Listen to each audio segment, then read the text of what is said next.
It is the Doomsday Podcast. Mosley, Werder, Stretch will be along soon with some grades. And Ed, it was you generally don't want to get in a kicking contest with Brandon Aubrey. That's a losing proposition. Although the Giants, they made a lot of field goals, but I think Ed, Cowboys were very fortunate. That the Giants weren't able to punch one end of the end zone. But I think you have to credit the Cowboys defense. And, I thought until the very end, when they went ahead and sealed that, they left the option of just utter misery in place. But they did seal it. They did win. And so for 1 week, Ed, and this is kind of a long week with a little bit of a mini bye here, we don't have to fire anyone. I don't think anybody's going to get fired. And the Cowboys are 2-2. And I don't think the fans will settle down that much, but it averts the disaster that Herb Street kept talking about. Like, I felt like Herb Street did not feel like we had a mastery of the standings. So he did need to keep telling us somebody was going to be 1-3 after this game. Yeah, it's important that the Cowboys aren't the team that's 1-3. You never apologize for winning on the road in the NFL, and they don't have to apologize. We don't have to be terribly impressed with the performance, but I think the thing that we come out of this with of the greatest consequence is the injury situation.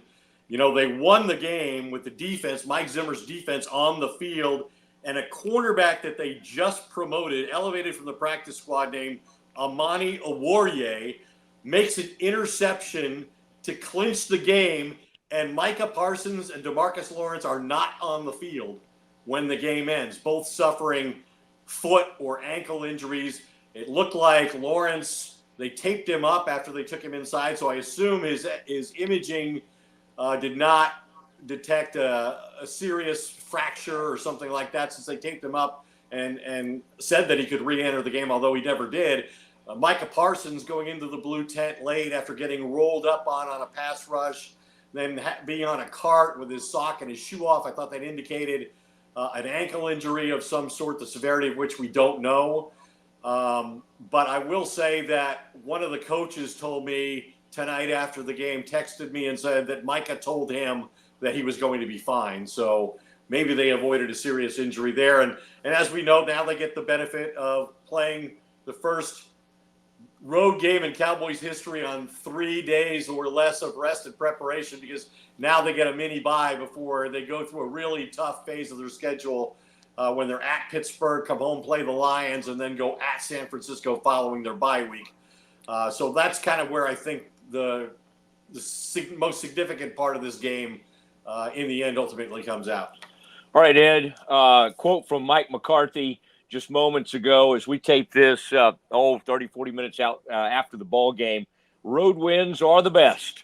We feel great about what we accomplished. We have a lot of work to do. And that's Mike McCarthy after the game. They avert disaster. Ed, we'll react to it. We'll provide all the grades. It is what we do on the Doomsday Podcast. That is next. And Mike, please play the music.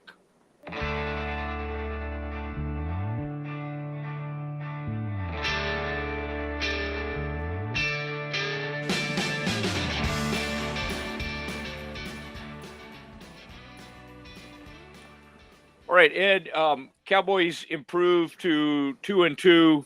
I would say that the best news for the Cowboys, and we'll see about these injuries, but the Mike Zimmer returning to Dallas story had been in the ditch, and that thing had been looking awful there. Get your paperwork together, please. You want facts or no? I do. I was just listening to all the good paperwork there. No, Zimmer.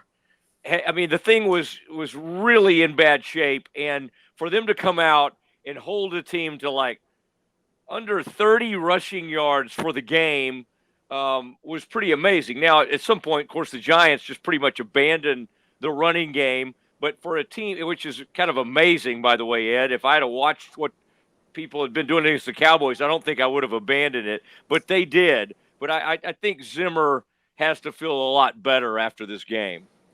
I thought the shot of him on the sideline, he was close to being in tears. I think there was such an enormous sense of relief and I think pride. I mean, this was a game of attrition. They were playing a lot of young guys and guys they just elevated from the practice squad.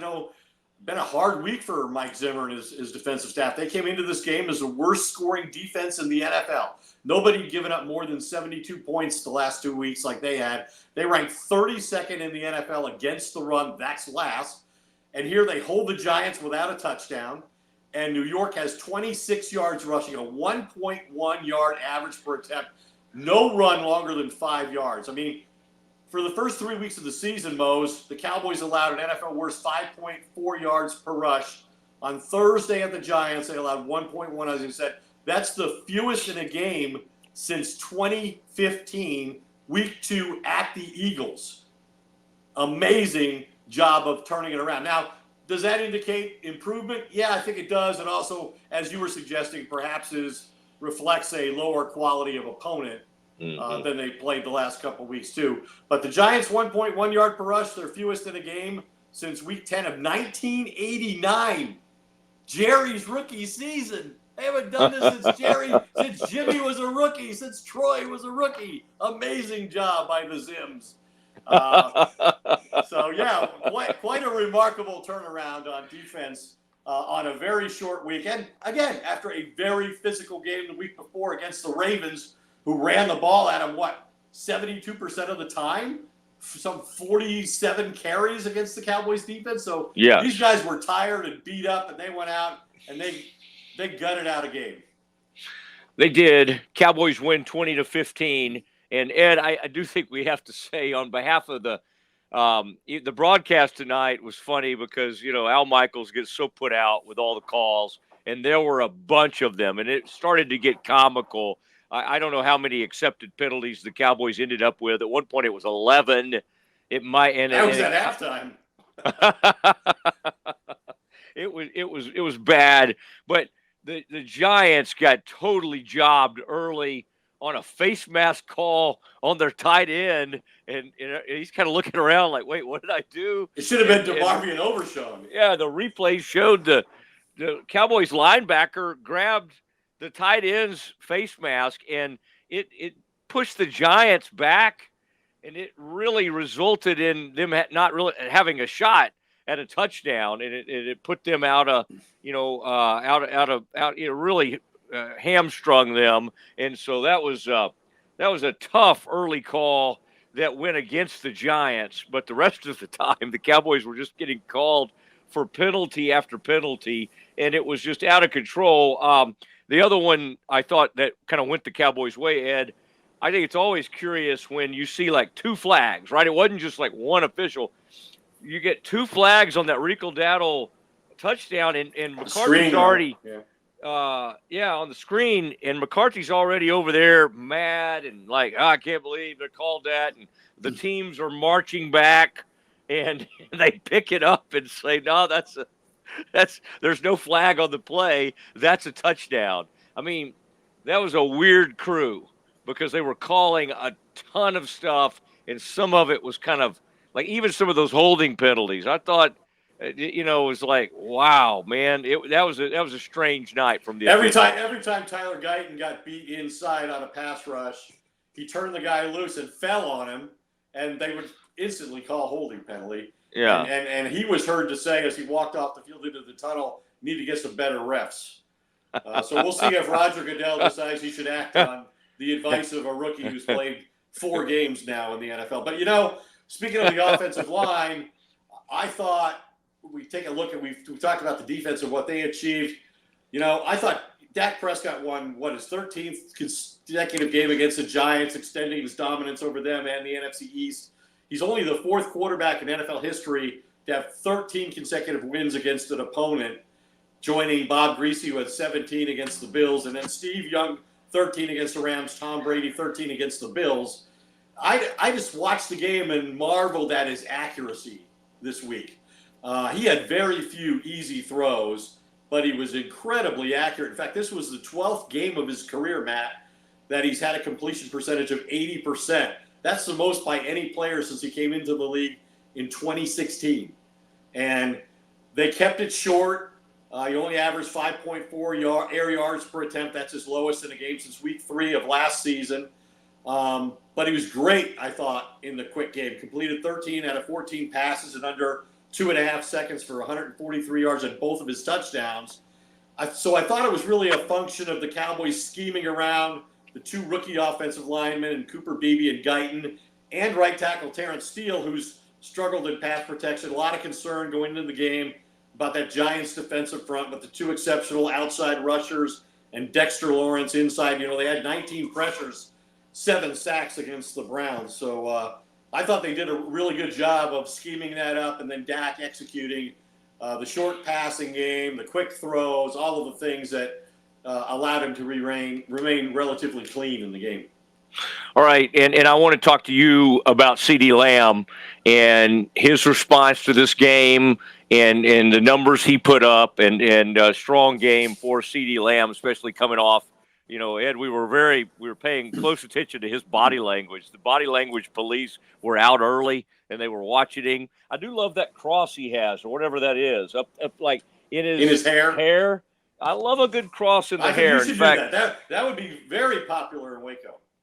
With all that very popular at the Baptist community, I think. Yeah, just a religious symbol to go with my long hair. Ed, thank you for that suggestion. I may do that. I'm here to help. We do have, within the past 5 minutes, news coming in. Micah Parsons has talked to the media, and he said X-rays were negative.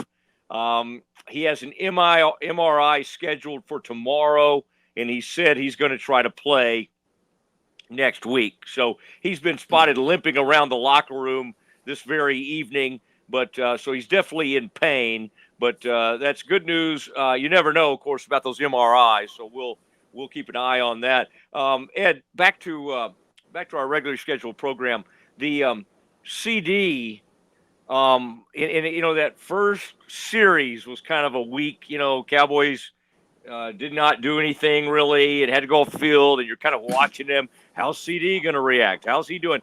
And man, that touchdown, contested catches. One time they were hanging all over him on one of those crossing patterns or kind of a quick in, and he fought the guy off and made the catch. I thought, he took accountability, said he didn't show maturity, and he apologized. And then I thought he went out and had a great game. Had 98 yards receiving on a night where Dak didn't have to throw for that many yards. I think he threw for about 221 yards, and CD had almost half of them. Yeah, CD said in the locker room on Tuesday, I guess, publicly speaking for the first time, he left the game last week without talking to the media. He apologized for his behavior on the sideline, for failing his team with the drops and the red zone fumble. Said the game kind of got in his head a little bit, and then vowed that he was going to redeem himself. And yeah, I think he did tonight. I think in that scoring drive we talked about with Rico Dowdle, their first touchdown drive, I think they went to CD 5 times in that drive with either, a jet sweep or a handoff from the running back position and several throws. So obviously he was a big part of that. And then he scored on a 55-yard touchdown. So he's got 2 50-yard touchdowns already this season, which ties him for the most in the NFL with DK Metcalf and Rashid Shaheed of New Orleans, who did it against Dallas. He only had 2 such touchdowns in his career prior to this season, 1 in 2023 and 1 in 2020. So I think the mystery they have to solve with CD is why does he keep disappearing in the second half of these games? I mean, at Cleveland, he had 1 catch for 3 yards in the second half. New Orleans, no catches. Baltimore, 1 for 9, and tonight 1 for 4 in the second half. So they've got to figure out a way to keep him involved for 4 quarters, because that's obviously when they're at their best on offense. Daniel Jones had his moments, especially when Andrew Booth was in the game. Ed, Andrew comes from Clemson. He was a former second-round pick. who ends up with the Cowboys, and he was a second round pick in 2022, and obviously he hadn't had that great of a career, and you can kind of see why tonight. That was they hit the best position for him tonight was when they got him over on the sideline. And I'll let you say that. I kind of like that Al Michaels refused to say the name until the very end of the game. He finally, when the interception happened, Al had a run at it, even though Herbie jumped in and tried to give him the name. Say that name again, Ed, because I will say when he came into the game, he was recently, today, for the first time, he was elevated from the practice squad, the Cowboys practice squad, number 27 for the Cowboys. His first name is Amani, and I got to say, he played way better than Booth and then makes a huge play at the end of the game. Yeah, I mean, you got to keep in mind that they started the game without Deron Bland, who hasn't played yet this year because of that foot injury he suffered in training camp. Then Kalen Carson, the rookie who's been starting, fifth round pick, he had a shoulder injury coming out of last week's game, and he couldn't make it. So you're right, they went with Anthony Booth, who they acquired in from Minnesota in a trade during camp. He's never really distinguished himself. He's looked vulnerable and been taken advantage of from the moment he got here. And so finally they put Amani Oruwariye in the game, and I thought he acquitted himself quite well even before he made the leaping interception inside the 5-yard line on the Giants' final offensive play of the game. I think that's right, and made some plays, and while players were hurt, I think we do need to single out because we've been pretty tough on the defense, which has deserved that, I might add. But whether it be Golston, Mozzie Smith made some really good plays, and that's a guy who we've wondered, is he going to show up? How valuable can he be to this team? And he was part of those run stops. Like, he was getting penetration and making some great plays. Yeah, he stood out for positive reasons, and that has been a rare exception in his brief time here. And then Marshawn Nealon, their second-round draft pick, a rookie, had a sack in the game. So, yeah, they played a lot of different guys on defense because of the injury situation. I mean, at times they had Lawrence off the field, Parsons off the field, Diggs was off the field to get an IV at a critical point in the game. The Giants were in scoring position. I don't know if they were quite in the red zone, but they were approaching the red zone, and he had to go off, and they still got to stop and force him to kick a field goal. So a lot of guys really distinguished themselves who were pretty deep down on the depth chart, and then Oruwariye in particular, who has been nothing but a practice squad guy. And quite honestly, I didn't even know he was on the practice squad until I saw they elevated him today. They put that transaction out there today. Ed, the Giants are not a team in recent years, other than Saquon Barkley and OBJ before that has a tremendous amount of weapons. Almost never at wideout. They have a guy now, Malik Neighbors, who came from LSU, a first-round pick. He does look like the real deal. He did have over 100 yards against the Cowboys. I think he had 115. He left that game with a concussion. He put a double move over our man Booth, and that led to 39 yards. Part of the problem, though, for the Giants was that Daniel Jones on those deep balls looked awful. He just kind of almost like he was punting or something. Those were really poorly thrown balls on a couple of those deep balls that he had. And they did have their chances. I would say number 17 for them, was that Robinson? Wan'Dale Robinson. Yeah, he had his moments, but he had a big drop in that game. But I would say for future games against the Giants, and the Cowboys have dominated the Giants, have now won 14 of the last 15. Dak's won his last 13 against them. I would say they finally have something in Neighbors. He looks like the real deal. Yeah, and I thought the Giants did a really capable job of pass protecting for Daniel Jones tonight. And still he wasn't able to make a lot of big throws, and he wasn't able to get his team in the end zone. I was a little surprised that Brian Daboll didn't use more of the zone read stuff that works so well for Lamar Jackson. I'm not comparing Lamar Jackson as a runner to Daniel Jones, but Daniel Jones is a good athletic player. But yeah, he had opportunities to make plays in this game, and he made some, but he didn't make nearly enough, especially considering how beat up the Cowboys were at so many key positions on the defensive line and at corner. He was really never able to take advantage of that on a consistent basis. Man, if you could talk to some of your insiders or sources on that Giants team, could you find out what Dable did? I heard he did some Pilates, but that guy looks great. I mean, that's amazing to see kind of a heavy guy like him go that thin. And he was asked recently, like, what he did. And he said, I didn't have to lose as much as I did in Cleveland. He once lost 112 pounds in 1 year. I mean, that's too much to have to lose, really. But I got to say, that guy looks great over there on the sideline. And their defense coordinator's a skinny guy, too. But anyway, that's beside the point. Ed, we've got more to share, but I do want to get to our grades. And I would have to say he's going to, I don't think he'll be overly negative. I think he'll have issues in the secondary, and I think he'll have issues with some of what the Cowboys tried to do. They continue to not really have much of a running game, although Zeke and Dowdle both late did a couple things that were positive. I'll give you a great note on the running game, on the running back position. Please. Well, let's do it on the other side of stretch. Awesome. And before we get to stretch, I just wanted to say, Ed, I had our signing party the other day with Marable Homes. They are back, baby, and we just formalized things. We went out to eat. We had some tacos, and it was an exciting time. And Marable Homes continues to put up gorgeous. Oh, there's one over on Dart Ridge, close to me, and it's just, Ed, these will make your heart stop. You see these homes going up. These are luxury homes. MarableHomes.com.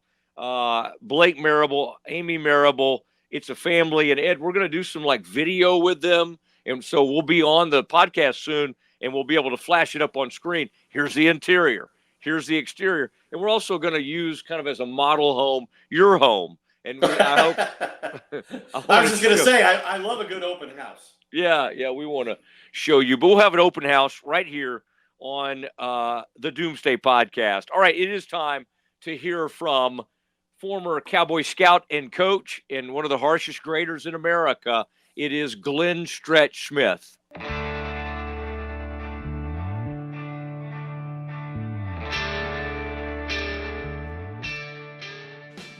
All right, Glenn Stretch Smith, there he is. And Stretch, again, win's a win, and they desperately needed a road win. It would have been disaster to lose this game. Great to have you on the Doomsday Podcast. People always look forward to your grades. Let's start with the defense, the much maligned defense, one of the worst run defenses, what they just went through the previous 2 weeks. One of the worst stretches in Cowboys history, if not the worst. You have to go all the way back to the early 1960s to see something quite like this. And I stretched they shut down the Giants running game. And I don't know, it seems kind of crazy that the Giants didn't try more, given how bad the Cowboys had been. But I thought the Cowboys and Mike Zimmer, won back a little bit of credibility with that performance. Well, I thought the guy that really won back some credibility was Mozzie Smith. I mean, it's the first time I've really seen him feel like he had some real fight in him. It looked like he had some real purpose to what he was doing. He understood where he needed to be.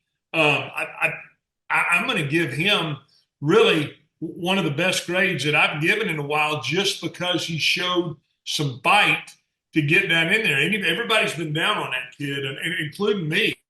But he did show me something that at least warranted the fact that now you can see where he flashes, and you think, well, maybe that's the reason that they felt good drafting him. If you had to say it, is he a first-round draft pick?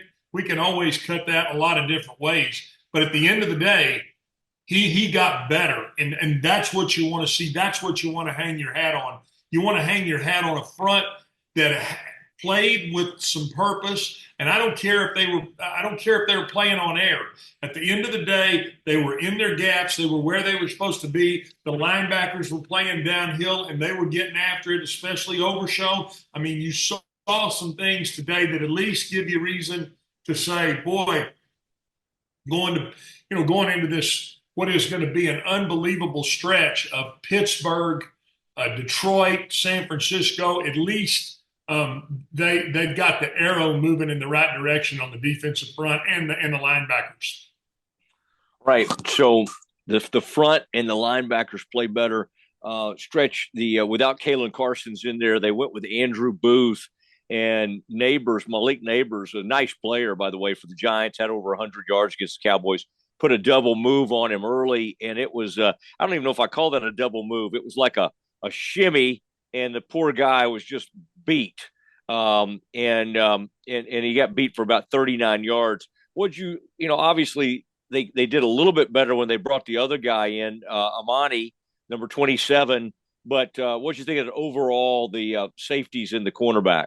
Well, I'm not going to get down on Booth right now. He got beat on a sluggo. That can happen. I mean, you're in the game, and all of a sudden you're lined up against a really good receiver, and yeah, you feel him come inside, and yeah, you go to break, and boom, they got you. I mean, sometimes they make the right call in the right situation. That's what I'm saying there. Now they had to bench Booth because he really was. He looked like his confidence was shaken after that. Playing corner, you got to have confidence. You got to have a short-term memory because you got to forget when you get beat, and then you got to have a little confidence. He wasn't playing with the confidence, and so that's why they went with Omuware and Orarare. How the hell do you say that name anyway? For the love, you're doing great. Anyway, I thought he did okay in there. Now, he's been in the league a little bit, and at least had played at Jacksonville some, so he wasn't all bright-eyed and wide with it. I thought Jordan Lewis did a nice job, and I thought that Wilson came out of the safety position and did some good things. So overall, defensively, it was an effort of at least saying, "Hey, we got some fight in us, and we're going to show you that we can get up and get after you." And so, good for Mike Zimmer. I mean, you can tell he put some time in a short week getting these guys going. And I thought that, when you saw, to me, Jordan Lewis is the guy that came out of that secondary and said, "You know what? I'm the veteran guy here. I'm going to show these guys how to make some plays." And he made a few plays in critical situations. So that was a good thing for me with what the defense did. Now they've got some time off. Parsons, I guess, tweaked his ankle. I'm not sure what happened with Lawrence, but you saw Golston get in there. You saw some other guys get some chance to get some playing time, and so good for them. And the Giants are a bad football team, but at the end of the day, they didn't give up a touchdown, and you got to give them credit for doing that and for stopping the run, at least showing some fight. And again, I'm going with Jordan Lewis and Mozzie Smith gave you a winning effort. All right.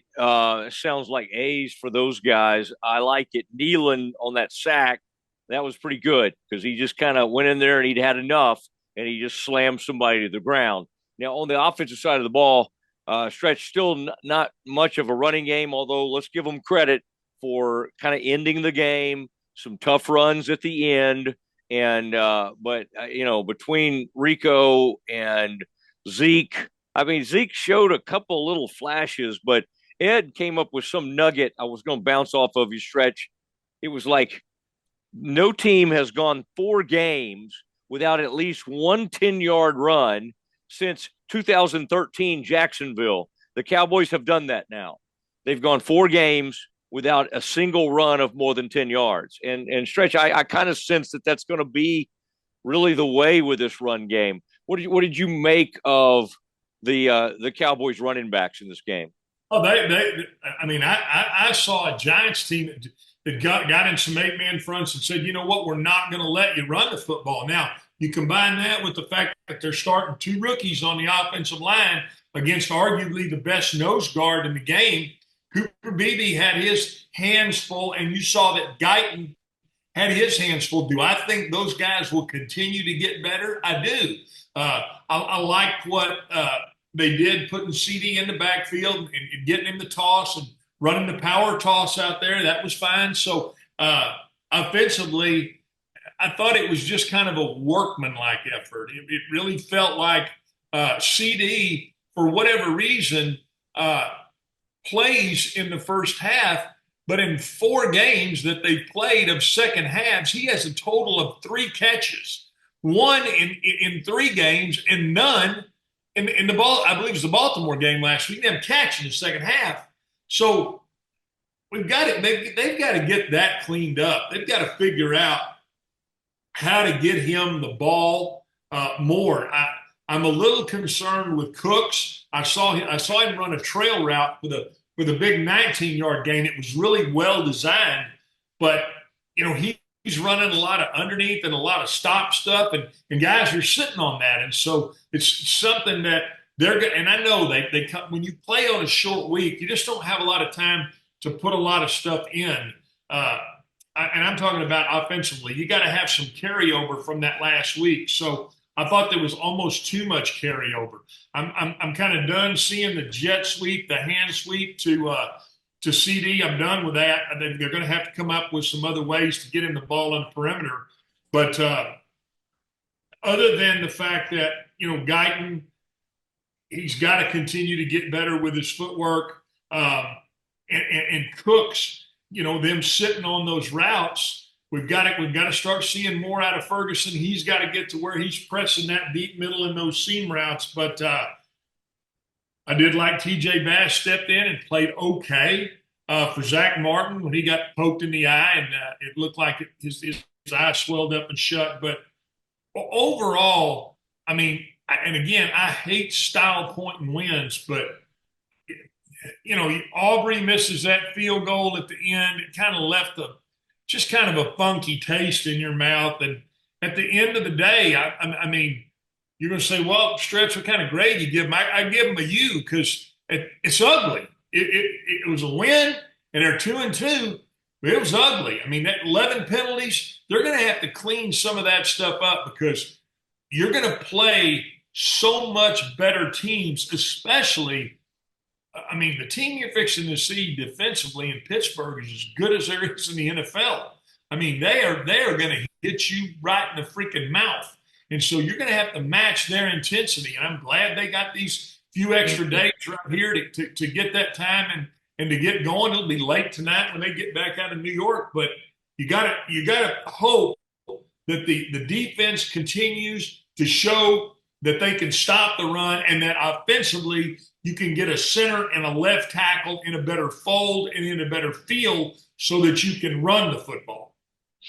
All right. And Stretch, we're hearing that Micah Parsons' x-rays were negative and that he'll have an MRI tomorrow. And then, of course, we'll see what is going on with the foot with DeMarcus Lawrence. But plenty of time to rest, and maybe they'll get some of the players back. And Stretch, Deron Bland has a chance to possibly be activated and play against the Steelers. We'll see if he's ready or not, but I think that would be a sight for sore eyes to get him back.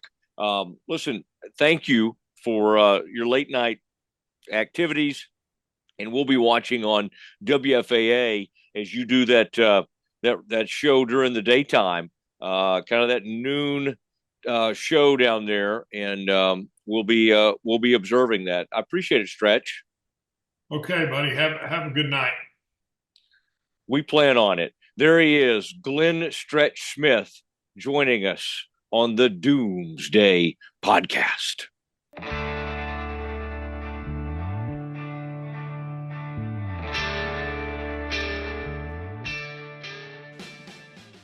All right, there he was, Stretch, who gave Zim some love. Zim needs it. Zim, I like how you described it.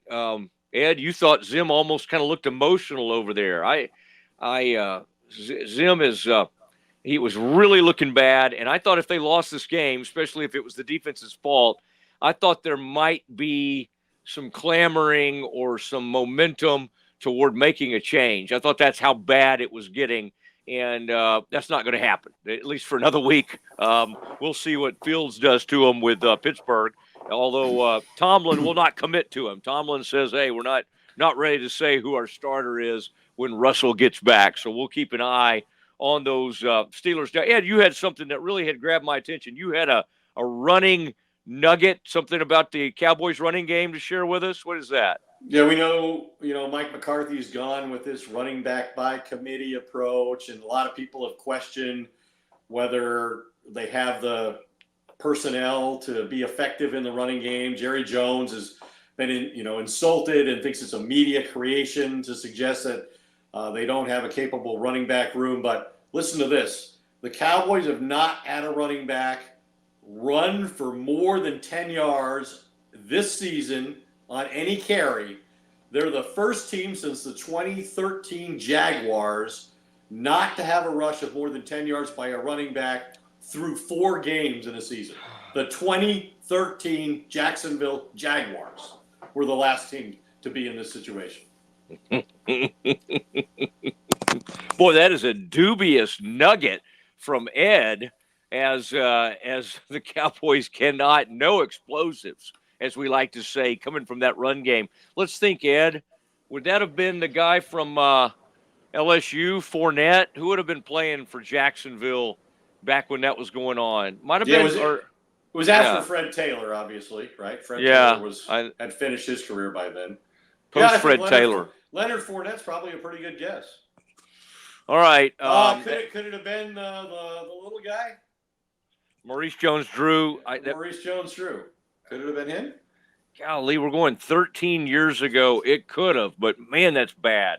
That is a drought. And but hey, Ed, if you want to keep doing this media-driven plot, you go ahead.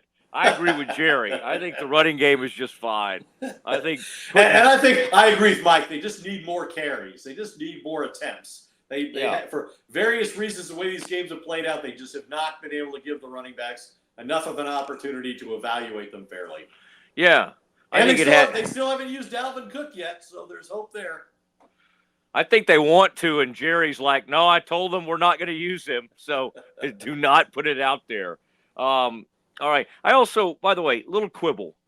I love Lipke, by the way. Lipke's emerged as maybe their best playmaker at running back. Okay. One of McCarthy's personal favorites, yeah. Yeah, Lipke. H-back, tight end, fullback, do it all guy. But they'll be like 3rd and 12, and they'll throw it to Lipke like 8 yards short of the first down. And they're like, hey, we just need you to break several tackles. They had another play like that where it's like 3rd and 10 or 3rd and 8, and they throw got it.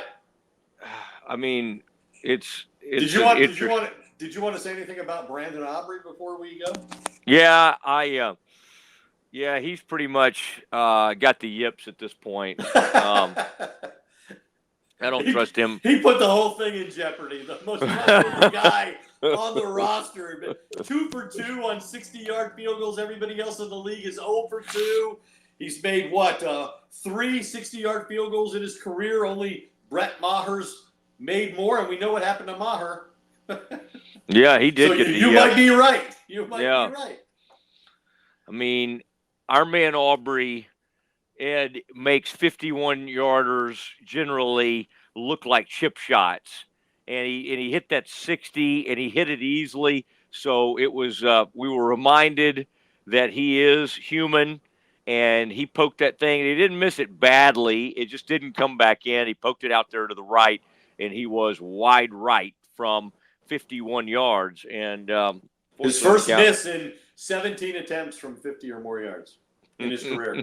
He'd been 16 for 16 from 50 yards. I still am calling him the best kicker in the NFL, but if he misses more of these, we're gonna dock him. Okay, Ed, I would say one last thing on McCarthy. This thing was headed in a really bad direction going into the Giants game. This thing wasn't pretty. It wasn't the most dominant performance ever, unless you count the Cowboys against their run game. That was pretty dominant. But only winning 20-15. Again, this team has lowered our expectations so much. I don't think we can look at it like, oh, they only won 2015 at the Giants, right? Now, of course, if you got that line at 5.5, you're mad at Aubrey for missing that first and Al Michaels said something about that. But Ed, you might want to send him home with security. Yeah, I think folks can kind of calm down a little bit with and then of course they'll go to the Steelers. They're kind of the land of McCarthy. McCarthy's a proud Pittsburgh guy, and they'll head back there and they'll have some time to heal up.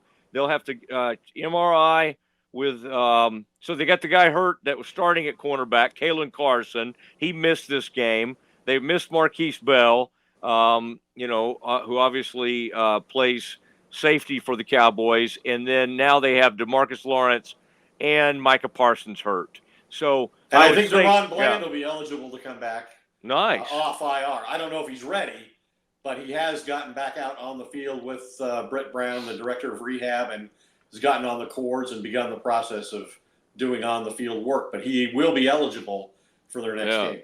I think they tried to get him eligible for the second half after watching that one guy run around. All right, Ed. So that'll be interesting. They'll get to have some extra time off. We'll have a weekend to watch other games and all that kind of thing, and then they'll kind of get back on schedule. I'm sure they'll give the players a little bit of relaxation time. But then when they come back, I mean, they have a chance if they could go beat the Steelers, a team that's 3-0 right now.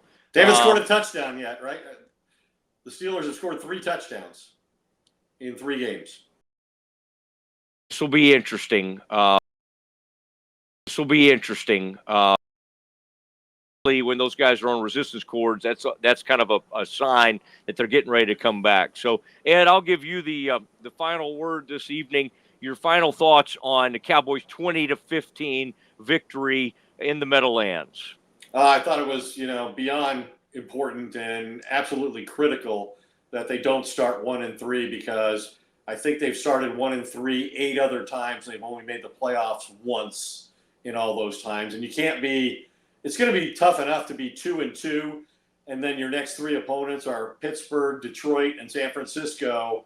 And your run defense is really going to be tested more than it was against the Giants. Like, the legitimacy of what they did tonight will be tested by all 3 of those teams, because that's their identity. They're physical, run-first football teams. In fact, they all rank in the top 10 in rushing attempts so far this year. So what they did tonight was impressive. If they can duplicate it 3 more times, or maybe even 2 of those games, they'll have a chance to win. And if they don't, then they risk being 2-5 in a couple of weeks.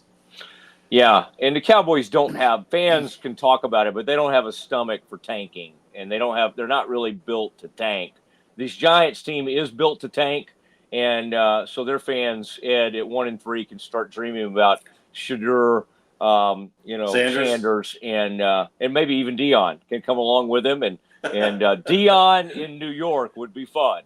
That would be kind Dion of fun. in Times Square, prime time in Times Square. Sounds perfect. They kept talking about how this was a primetime game. If a game is streaming, is it prime time? I don't know. I'm not ready to stipulate to that. This is a primetime podcast. We appreciate everybody who's been a part of this. Ed, thank you very much. You got it. And we'll be watching you, WFAA Channel 8. Ed will be on about 6 a.m. tomorrow. Am I late yet? and that'll be good with the young Istook. Always good to see. He is good. That's a good combination. Mark Istook is good. Yeah, they say he's like a young Mosley, is how people describe him. All right, Ed, I appreciate it. Have a great night. Sleep quick, and we'll talk to you soon. Tony Dorsett told me to sleep fast. Sometimes you got to sleep fast. This is one of those times. There he goes, Ed Warder for Ed and Mike and the Rogue Media Sports Network. I'm Matt Mosley. Good night. This has been Doomsday.